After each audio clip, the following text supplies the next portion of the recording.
Bismillahirrahmanirrahim. Assalamualaikum warahmatullahi wabarakatuh. Perkenalkan, kami dari kelompok 4. Anggotanya ada Baik Nabila Zumaroh Farida dengan NIM 206131133, Imam Fajrul Islam dengan NIM 206131134, Leti Purwaningtyas NIM 206131131, Rudi Juan Ilahi NIM 206131130, dan Winda Ayu Kemalasari NIM 206131335. Pada kesempatan kali ini kami akan mempresentasikan tentang protein transfer ester kolesterol atau CETP sebagai target obat untuk penyakit kardiovaskular. Peran kasual low density lipoprotein kolesterol atau LDLC pada coronary heart disease atau CHD, penyakit jantung koroner, telah ditetapkan melalui uji coba terkontrol secara acak dari berbagai kelas obat penurun LDLC dan oleh studi pengacakan Mendel atau MR studies. Selanjutnya adalah sirkulasi kolesterol high density lipoprotein atau HDLC. Studi MR yang memanfaatkan varian genetik yang terkait dengan HDLC yang dipilih dari seluruh genom telah memberikan bukti yang tidak meyakinkan tentang peran kausal HDLC sebagai biomarker.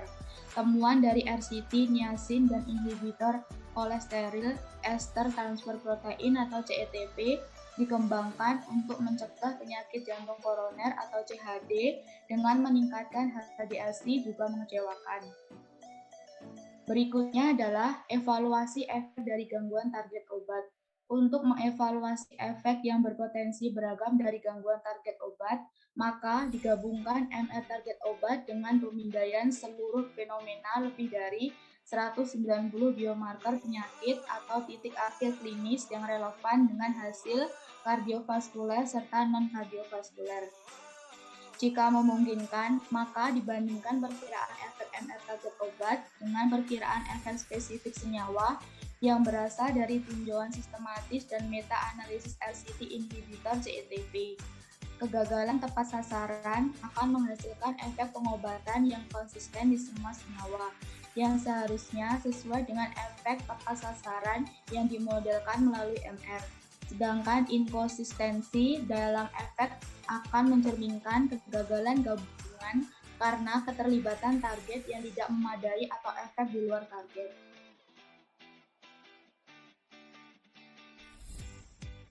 Uji efek CETP. Efek inhibitor CETP berbeda-beda dalam uji coba. Tinjauan sistematis dari literatur yang tersedia mengidentifikasi 15 RCT penghambat CETP termasuk 4 senyawa berbeda, 6 anacetrapib, 4 dalcetrapib, 4 torcetrapib, dan 1 studi evacetrapib. Semua dievaluasi terhadap placebo dan melibatkan 79.961 peserta. Peserta menerima torcetrapib 60 sampai dengan 120 mg, evacetrapib 130 mg, anacetrapib 100 mg, atau dalcetrapib 600 sampai dengan 900 mg per hari, yang mencerminkan perbedaan potensi senyawa.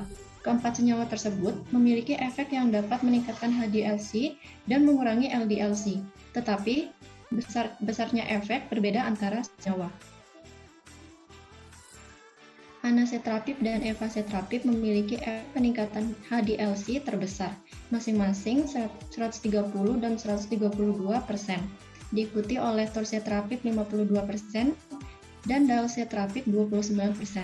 Penurunan LDLC ada 38% untuk anacetrapib, 37% untuk evacetrapib, 20% untuk torcetrapib, dan 1% untuk dalcetrapib. Efek penghambat CETP sama-sama heterogen untuk trigliserida, apolipoprotein A1, B, dan tekanan darah sistolik diastolik. Inhibitor CETP juga berbeda dalam efeknya. Pada hasil klinis, torcetrapib meningkatkan risiko semua penyebab kematian, sementara evacetrapib menurunkan ACM. Demikian pula, torcetrapib meningkatkan penyakit kardiovaskular, sementara anacetrapib menurunkan CVD. Anacetrapib mengurangi risiko infark miokard. Interpretasi HDLC. HDLC sebagai strategi terapeutik akan menjadi pendekatan yang tidak efektif untuk pencegahan penyakit jantung koroner atau CHD. Akibatnya, penurunan kejadian CHD diamati pada RCT besar antar anacetrapib dikaitkan dengan efeknya pada LDLC daripada tindakan peningkatan HDLC-nya. Namun, analisis subkelas lipoprotein yang diukur menggunakan spektroskopi resonansi magnetik nuklir atau NMR menunjukkan bahwa tidak seperti LDLC. HDLC mencakup kandungan kolesterol dari beberapa subfraksi lipoprotein yang memiliki asosiasi diferensial dengan penyakit jantung koroner. Beberapa fraksi dikaitkan dengan lebih tinggi dan orang lain dengan risiko penyakit jantung koroner CHD lebih rendah. Analisis MR. Analisis MR menggunakan varian dalam gen mengkode target obat yang mempengaruhi ekspresi atau aktivitasnya telah memproduksi arah efek senyawa dengan aksi farmakologis pada protein yang sama.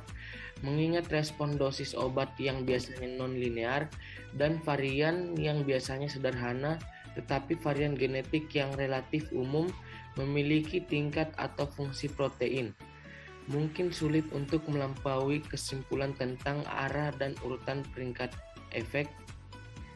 Untuk memperkirakan besarnya efek target obat hanya berdasarkan bukti genetik. Analisis MR menilai efek modulasi target dalam jaringan apapun, sedangkan jaringan tertentu mungkin tidak dapat diakses oleh obat karena hambatan kimia atau fisiologisnya. Analisis MR target obat dari metabolit yang diuji NMR mengungkapkan bahwa konsentrasi CETP yang lebih rendah dikaitkan dengan sejumlah besar ukuran subfraksi lipoprotein dan ukurannya. Kegagalan penghambat CETP mungkin sebenarnya terkait dengan senyawa yang dikembangkan dari target obat itu sendiri. Kegagalan terkait senyawa dapat diatasi dengan mengembangkan penghambat CETP yang lebih baik. Sedangkan kegagalan target akan mempengaruhi semua penghambat CETP. Kegagalan penghambat CETP. Kegagalan penghambat CETP sebelumnya kemungkinan terkait dengan penghambatan target suboptimal dalcetrapib, efek di luar obat torcetrapib, atau tindak lanjut yang tidak cukup lama evacetrapib. Analisis MR target obat saat ini konsisten dengan temuan dari uji coba anacetrapib. Mengantisipasi bahwa penghambatan CETP tepat sasaran menurunkan resiko CVD. Analisis MR juga menunjukkan pengurangan risiko diabetes tipe 2 dan penyakit ginjal. Tetapi, peningkatan risiko degenerasi makula terkait usia.